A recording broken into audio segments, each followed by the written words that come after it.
Hello everybody, welcome back to Type 1 Diabetic Warriors. My name is Jim. Today we've got an interesting piece of information for you called the Edmonton Protocol. Now if that is new to you, it's actually, that protocol was created 20 years ago by Dr.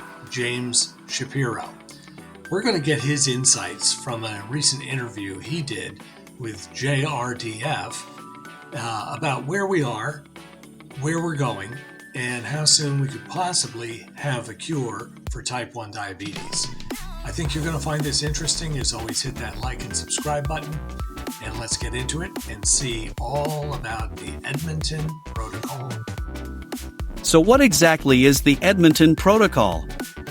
The Edmonton Protocol was developed in 2000 by a team of researchers at the University of Alberta, led by James Shapiro. The procedure has been shown to improve the quality of life for patients with hard-to-control diabetes.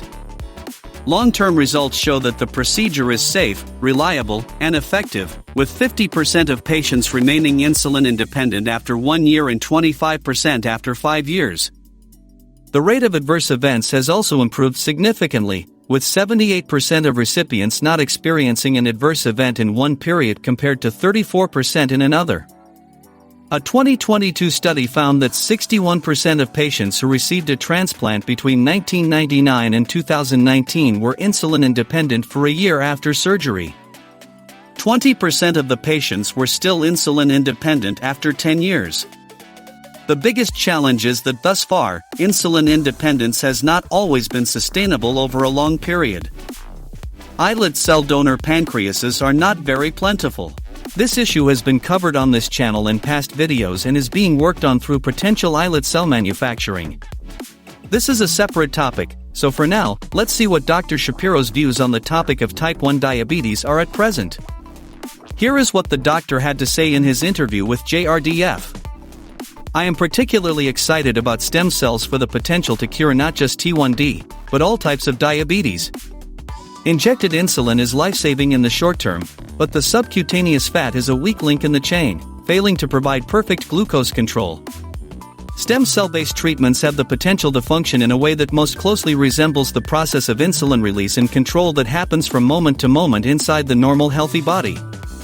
However, as of right now, powerful anti-rejection drugs are required for cell transplants to survive, and these drugs carry potentially risky side effects. So, this means it's not currently a good option for children and many adults.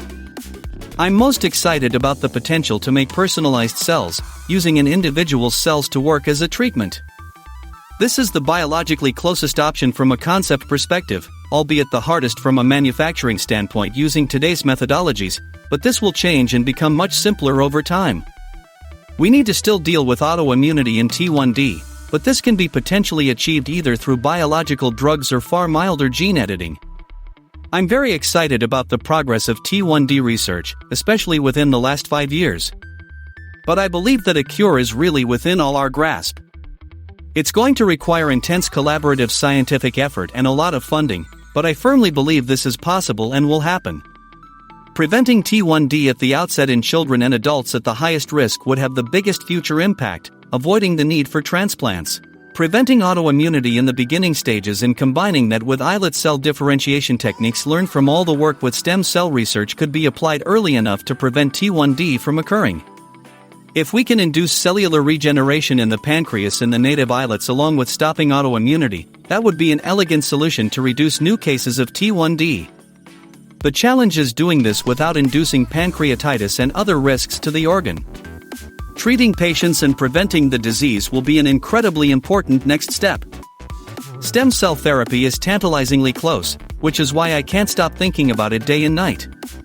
But I see new frontiers every day in the treatment of all types of diabetes. As we have covered on this channel, there are many potential avenues to solving this problem of type 1 diabetes, from regenerating beta cells using the patient's cells, to making new beta cells from scratch with custom-designed characteristics of the patient's DNA to avoid the immune response. The potential is very exciting. Jim. Well, okay, there you have it. The Edmonton Protocol as described by the inventor, Dr. James Shapiro. He's optimistic about the future. I'm optimistic. I've been waiting a long time. I know how you feel. I get the mail. I understand. If you've been dealing with this, it is very stressful, but he feels that we're going to have a cure here pretty soon, and I'm optimistic too. So, thank you for spending time with us today here at Type 1 Diabetic Warriors. We'll have another video for you real soon. I'm Jim, and be well, take care of those blood sugars. We'll talk again real soon. Have a great day.